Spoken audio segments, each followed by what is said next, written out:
Hello and welcome to this edition of World at War. My name is Mohammed Saleh. There are decades when nothing happens, and then there are weeks where decades happen. These words by Vladimir Lenin stand true for the year 2024. In the wars that are raging in Ukraine, the Middle East, Africa and elsewhere, circumstances and dictators that had appeared unchangeable have been blown away in a matter of days. In the many wars that are being fought around the world, a new world order is steadily and surely taking shape. So what wars have defined the year 2024 and how has this changed the lives of people? Take a look at this special report.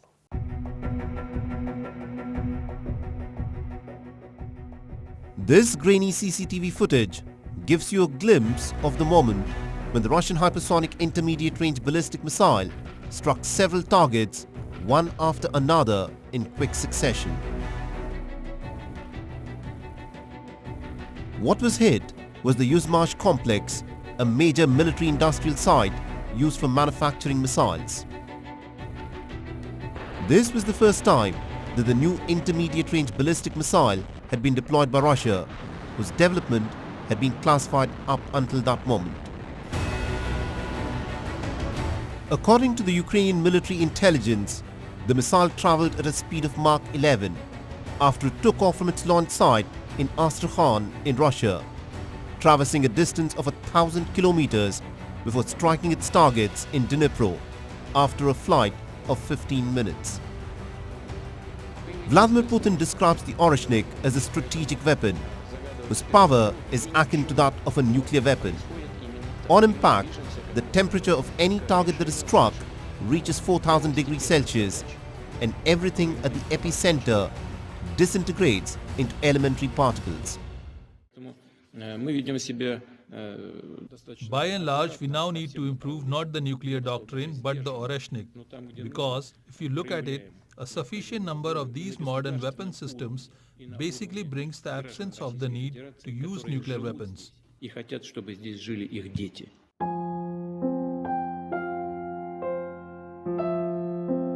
On the other side in Ukraine, this is a scene that is playing on the minds of every Ukrainian mother at the moment. The bodies of the Ukrainian soldiers who were killed in combat brought back for a burial, laid to rest in the very ground for which they had laid down their lives. With wreaths and a Ukrainian flag at the tombstone. And every Ukrainian flag here represents a life that was snuffed out in the defense of his motherland. Neither Ukraine nor Russia have given out the number of soldiers who have been killed in this meat grinder of a war that has now dragged on for 2 years and 10 months.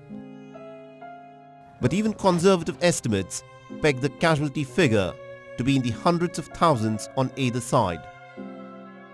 When wars end, they bring peace, but often wars end in the peace of the graveyard. In the capital city of Ukraine, the mothers and the wives of the men who are still at the battlefield held up placards that read, "Mothers need their sons alive, children need their parents alive, and wives need their husbands alive."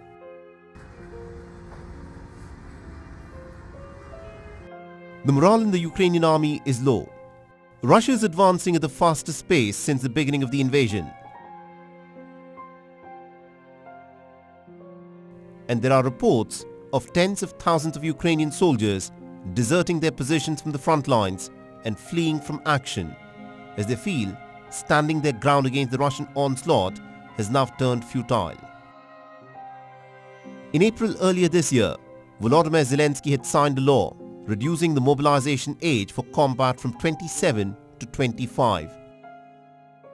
And now, senior American officials are urging the Ukrainian president to reduce the age of conscription to 18. We spoke openly today about what needs to change in the army. Urgent changes. I suggested to General Zaluzny to be in the team of the Ukrainian state in the future. I will be grateful for his consent. Today I decided to renew the leadership of the armed forces of Ukraine. It's not about surnames, and even more so not about politics. This is about the system of our army, about management in the armed forces of Ukraine, and about involving the experience of combat commanders of this war. The morale to fight this war has plummeted in Ukraine, but the Biden administration's morale, even in the final lame duck days of the presidency, is as buoyant as ever. But with Trump slated to take charge in January, the ground is slipping underneath Zelensky's feet. The question, of course, is, will the new year 2025 bring peace to Ukraine?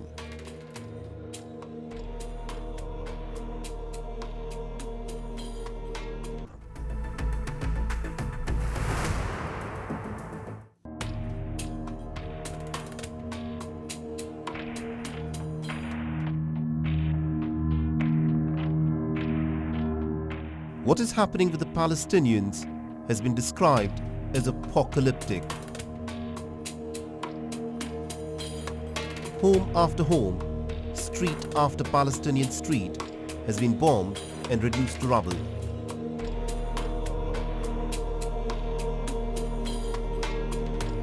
Over 80% of the Palestinians before the beginning of this war who lived in the Gaza Strip were said to be refugees who had been expelled from their homes in the earlier Arab-Israeli wars. And now, almost the entire population of over 2.2 million people in the Gaza Strip are living in tent camps again as refugees. Driven out from their homes with little food, no water, no fuel, and no electricity for 14 long months. But even these tent encampments are being repeatedly bombed by Israel. The death toll in the Gaza Strip is well beyond the 45,000 mark. Catastrophic hunger stalks every nook and corner of Gaza, and there are reports of starvation deaths. Children's bodies are wasting away due to an acute shortage of food. But the Israeli appetite for war and the Biden administration's appetite to supply weapons hasn't been sated despite 14 months of bloodletting. And with the winter having set in again, the Palestinians living in makeshift camps are braving the elements. We have no shelter. As you can see, our tent is open and severely deteriorated. Last night, when it rained, we were flooded. We hope compassionate hearts will help us and look at the condition of our children. When I change my children's clothes, I wash one piece at a time and wait for it to dry before they can wear it again. Israel claims it still has not been able to completely eradicate Hamas. But in the course of this war, every single hospital, every single school, every single college and university, every single neighborhood, and every single city of the Gaza Strip has been reduced to rubble. Doctors, medical staff, and humanitarian aid workers who are protected under international law, even in war zones, have been killed in a campaign of relentless Israeli bombing. More than 200 journalists in Gaza have been killed, all in the Israeli quest to hunt down Hamas through a campaign of relentless bombing. Such has been the egregious scale of violence that South Africa has dragged Israel to the International Court of Justice on charges of committing genocide. While the sitting Israeli Prime Minister Benjamin Netanyahu has been served an arrest warrant by the International Criminal Court for committing war crimes and crimes against humanity. The war in the Gaza Strip has dragged in other regional state and non-state actors. Hezbollah, which began firing rockets into Israel in solidarity with the Palestinians who were under the pump in the Gaza Strip, has suffered a terrible loss. With the Americans backing Netanyahu to the hilt, the Israelis sensed their opportunity in Lebanon. In September, Israel staged the modern-day version of a Trojan horse attack in Lebanon, setting off thousands of pagers and other devices that had been booby-trapped with explosives to target Hezbollah's key members. And just days after that, Hezbollah's long-standing leader Hassan Nasrallah was assassinated, with the Israeli fighter jets dropping 85 tons of bombs over the Dahia neighborhood. More than 3,000 Lebanese people have been killed in a campaign of bombing by Israel. Although on the ground, the Israeli gains were marginal.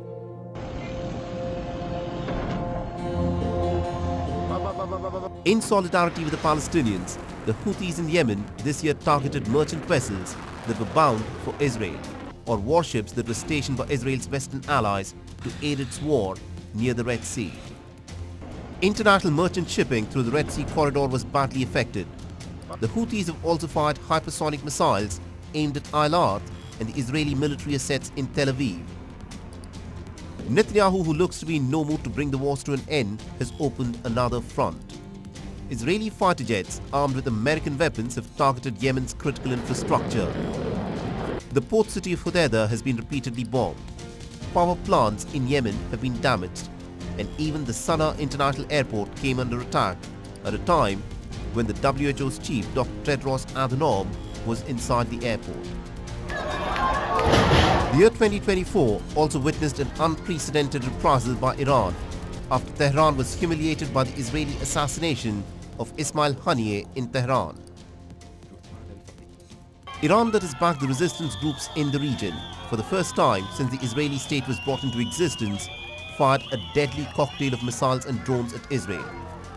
The Israeli allies, the United States, the United Kingdom and even Jordan took part in intercepting some of the Iranian missiles and drones. But Iran claims it managed to strike targets in the Nevatim airbase, where Israel keeps its F-35 fighter jets, which happen to be one of the most tightly guarded airspaces in the world. Will 2025 bring peace to West Asia is hard to predict. With Netanyahu facing serious charges of corruption, any deal to end the war would mean that Netanyahu's rickety coalition government would collapse and would face the music in the Israeli courts on charges of corruption and a breach of trust.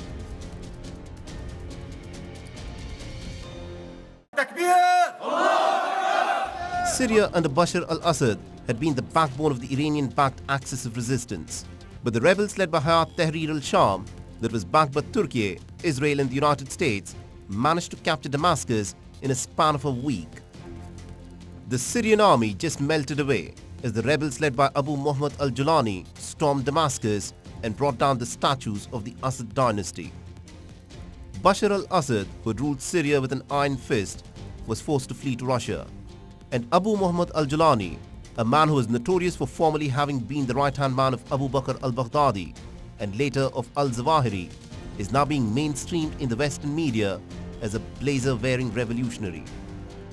Israel, that hasn't missed a beat, immediately began a campaign of bombing the heavy weapon systems of Syria. All Syrian Air Force bases were reduced to rubble. Syrian warships were bombed and sunk. Israel unilaterally flouted the 1974 disengagement agreement with Syria and captured more territory in the Golan Heights, and is now currently camping just 21 kilometers from Damascus. A new Middle East is taking shape. From behind the scenes, Israel's position in the region has strengthened. Erdogan, who backed the rebels, has gained more influence and leverage in Syria. The United States, which since the time of Barack Obama wanted Bashar al-Assad to go, has won a delayed victory. Russia and Iran have been weakened in this new Middle East. But no one at this juncture can predict what fate awaits Syria with the fall of Damascus.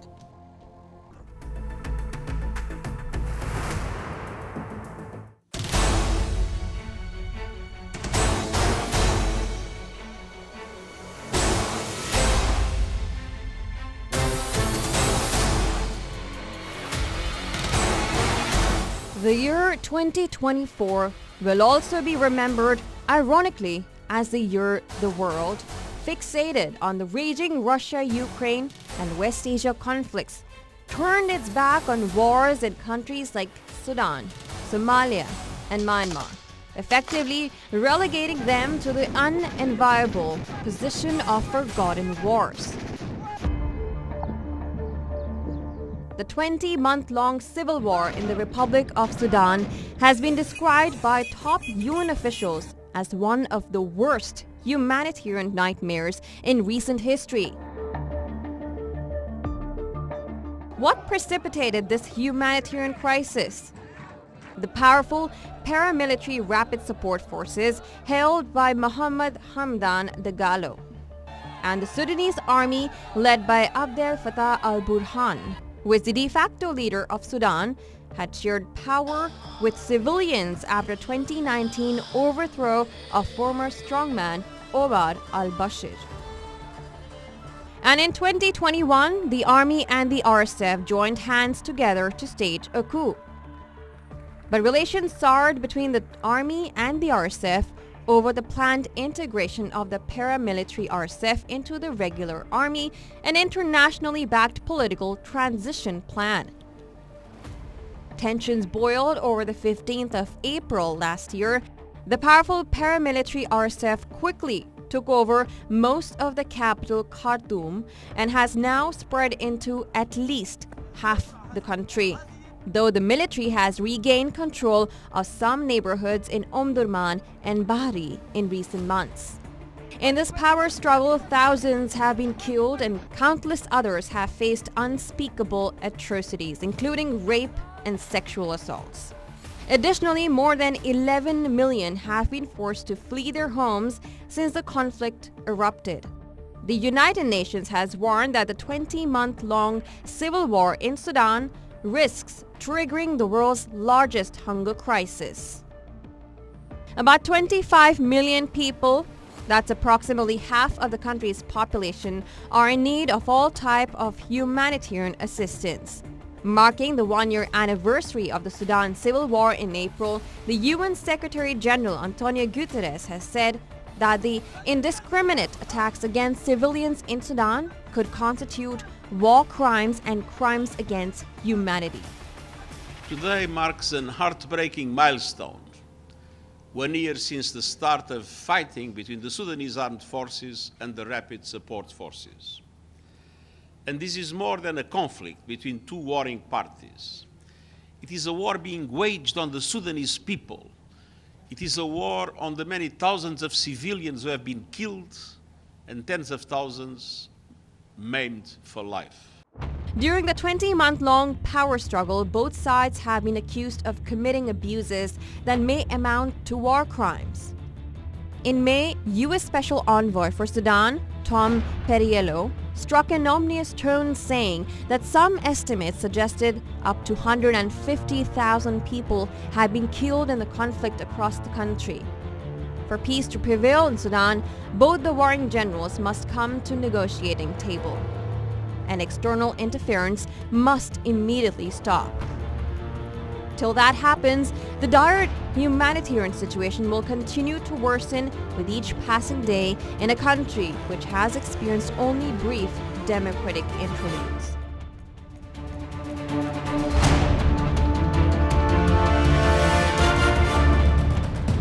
In the volatile Horn of Africa region, the two neighbors, Somalia and Ethiopia, were at loggerheads since landlocked Ethiopia struck a deal in January with Somalia's breakaway region, Somaliland, to lease a stretch of coastline for a port and military base in exchange for recognition.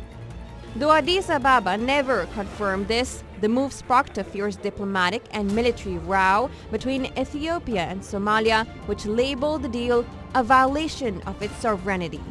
In April, Somalia expelled Ethiopia's ambassador Mukhtar Mohammed Aware and said Ethiopian troops would be excluded from a new African Union peacekeeping force against Islamist al-Shabaab insurgents due to be deployed on 1st of January. By the end of the year, however, the two countries reached a deal to end the near-year-old bitter dispute following hours of Turkish broker talks in Ankara. Hailing it as historic agreement, Turkish President Recep Tayyip Erdogan hoped that the deal would be the first step towards a new beginning based on peace and cooperation between Somalia and Ethiopia. With the valuable contributions of both countries, we have prepared the joint declaration text that we have agreed on today. This joint declaration records the principles that these two friendly countries, which are very important to us in terms of focusing on the future and not the past, will build from now on. Though the two previous rounds of talks in Ankara had failed to produce any tangible progress, Turkey, which has been mediating between the two sides since July, played an instrumental role in reaching the landmark agreement. The historic agreement, which came to fruition after talks that reportedly lasted 8 hours, would eventually bring about a way to ensure landlocked Ethiopia's access to the sea.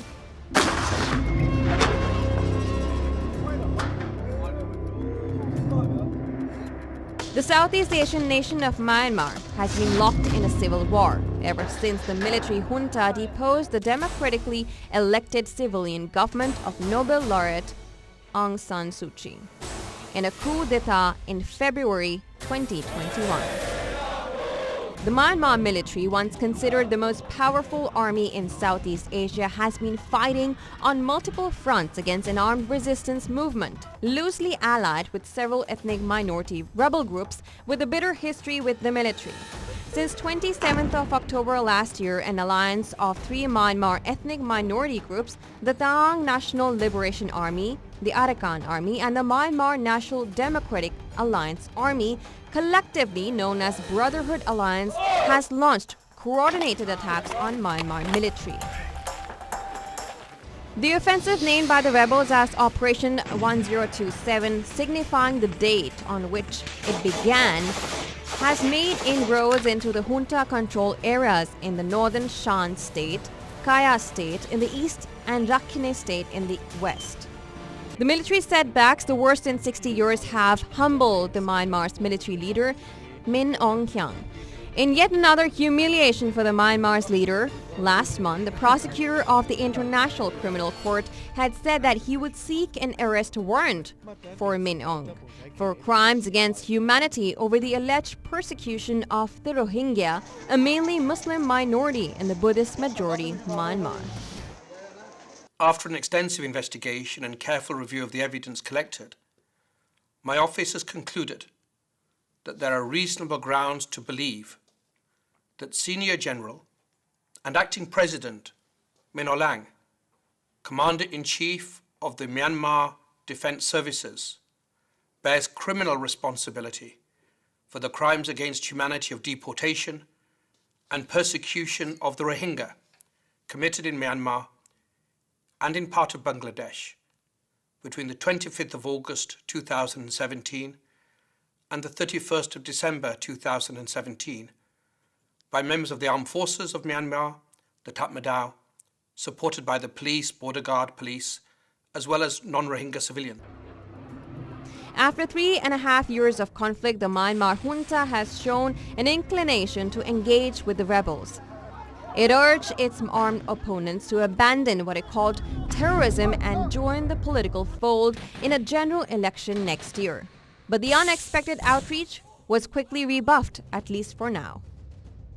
Will the new year usher in peace in the embattled Southeast Asian nation?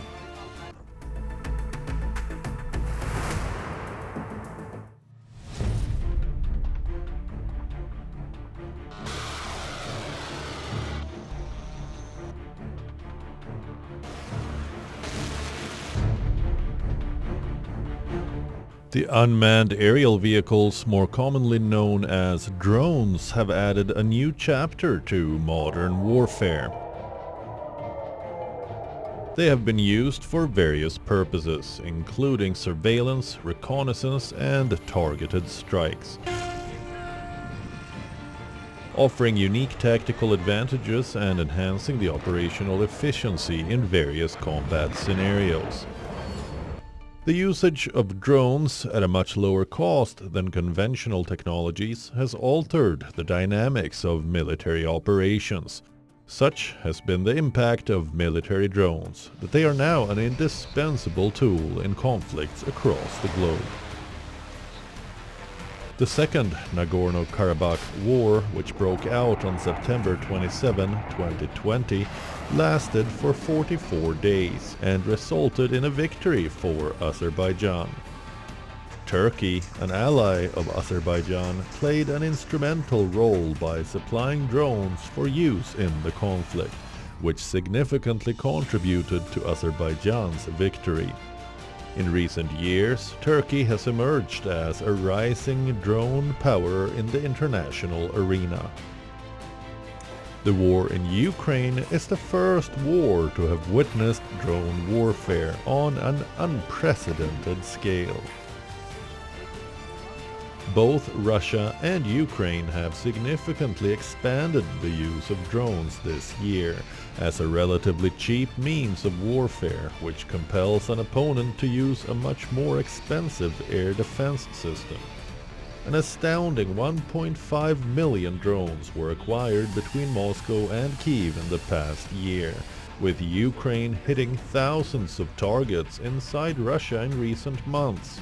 Reportedly, in 2024, Ukrainian drones carried out more than 7,000 strikes on targets in 30 Russian regions. Whereas Russia retaliated by launching more than 2,000 attack drones in just the month of November. Russia, braving the Western sanctions, is ramping up its own drone production. Reportedly, more than 500 Shahed-type drones are produced per month at a cost of up to $100 million. Not to be left behind, Ukraine is also increasing its drone production. Kyiv plans to purchase up to 1.5 million drones for the army, though the results of the purchase have not been made public. In Ukraine, about 36 companies produce electronic warfare systems.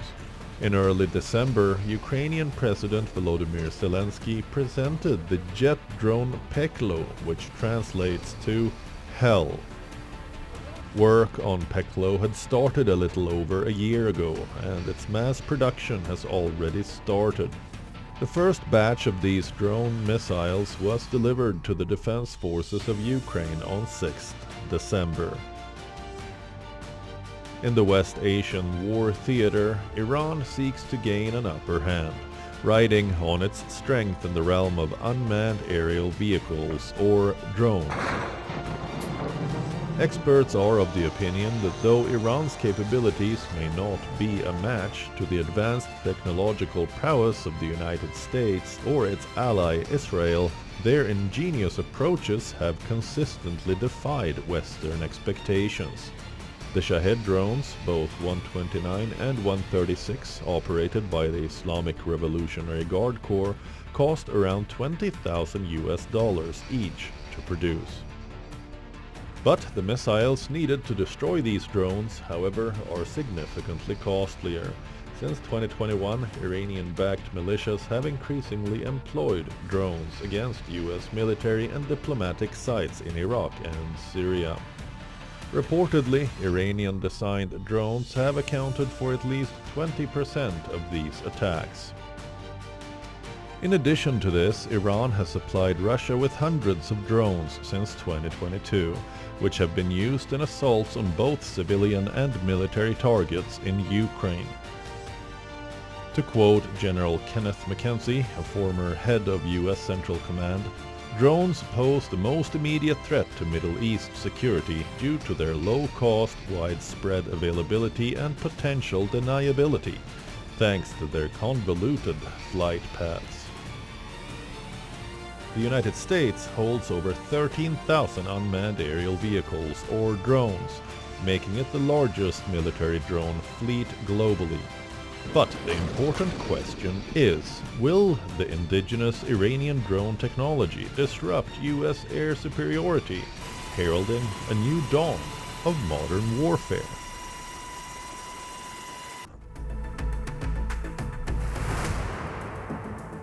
And with that's a wrap on this edition of World at War. And if you want to reach out to me with any comments, feedback or suggestions, please feel free to do so on the ID that you're seeing on your screens. And I'm your host, Mohammed Saleh, and I'll see you again next year.